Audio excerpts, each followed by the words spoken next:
নমস্কাৰ সংগীতা's home cooking চেনেলটোলে সকলোকে স্বাগতম জনাইছোঁ।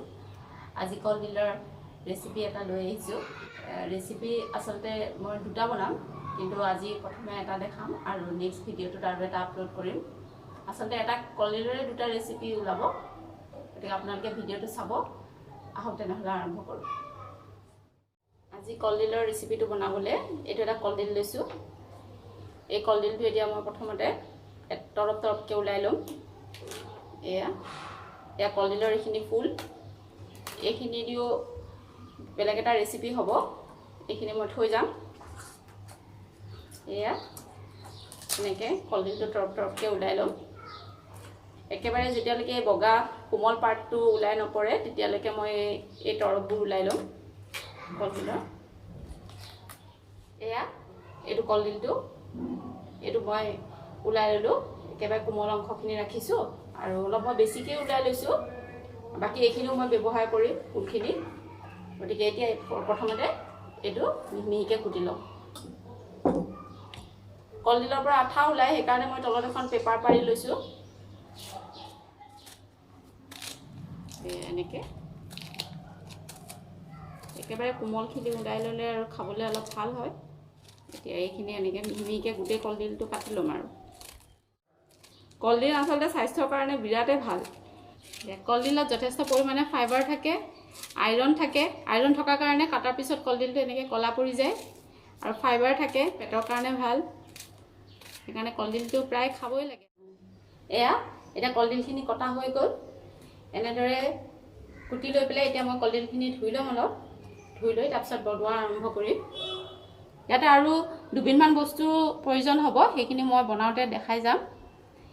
প্ৰথমতে এনেকৈ কলডিলখিনি কাটি লৈ এতিয়া মই ধুই ল'ম। কলডিলখিনি মই ভালদৰে ধুই লৈছোঁ।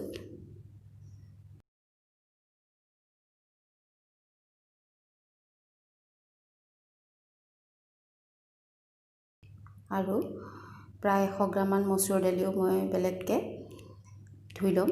আৰু প্ৰায় 8 ফুটামান নহৰু আৰু অলপমান আদা আৰু 2টা শুকান জলকীয়াও এনেকৈ ফালি লৈছোঁ।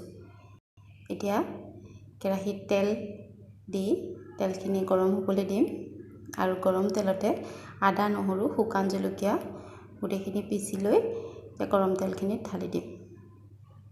আপোনালোকে যদি ইচ্ছা কৰে শুকান জলকীয়াকেইটা পিচি নলৈ এনেও তেলত দি ল'ব পাৰে। এতিয়া কিছু সময় এনেদৰে ভাজি লোৱাৰ পাছত তাতে কাটি থোৱা কলডিলখিনি দি দিম।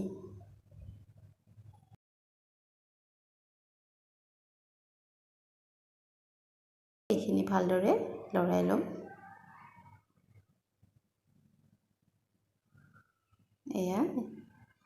এইখিনি কলডিলখিনি ভাজি ল'ম।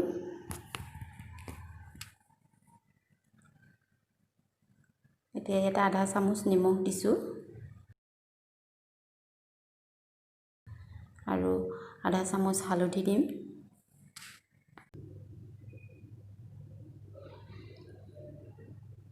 আৰু ভালদৰে গোটেইখিনি মিলাই এনেদৰে আকৌ এবাৰ ভাজি ল'ম। কলডিলখিনি ভালদৰে ভাজি ল'বৰ কাৰণে এবাৰ দুবাৰ ঢাকনখন দি মাজে মাজে আৰু এবাৰ দুবাৰ লৰাই দিম। আৰু এনেদৰে ভাজি তেলখিনি ওপৰলৈ উঠি আহিলে তাতে এতিয়া মচুৰ দালিখিনিও দি দিম।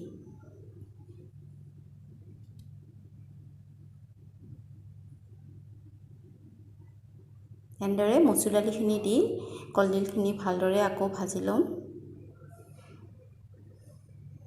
আৰু এনেদৰে কিছু সময় ভাজি লোৱাৰ পাছত এতিয়া তাতে প্ৰায় 1 গিলাচমান পানী ঢালি দিম।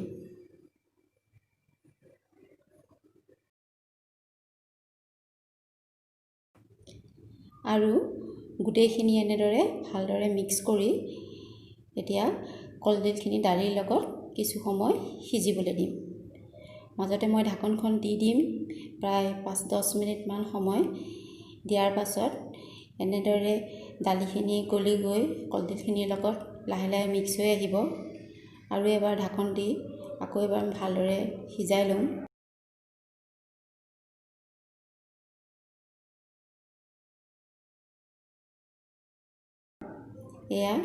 দেখা পাইছেনে কি ধুনীয়াকৈ দালি আৰু কলডিলখিনি মিক্স হৈ আহিছে। আৰু এনেদৰে প্ৰায় 2 মিনিটমান ৰাখিলে আমাৰ আজি মচুৰ দালিৰ আৰু কলডিলৰ আঞ্জাখন বনোৱা সম্পূৰ্ণ হ'ব। আৰু এতিয়া মই সেইখিনি এটা বাটিত নমাই লৈছোঁ। আশা কৰোঁ আজিৰ ৰেচিপিটো আপোনালোকে ভাল পালে।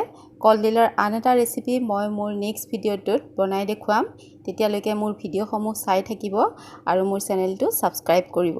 ধন্যবাদ।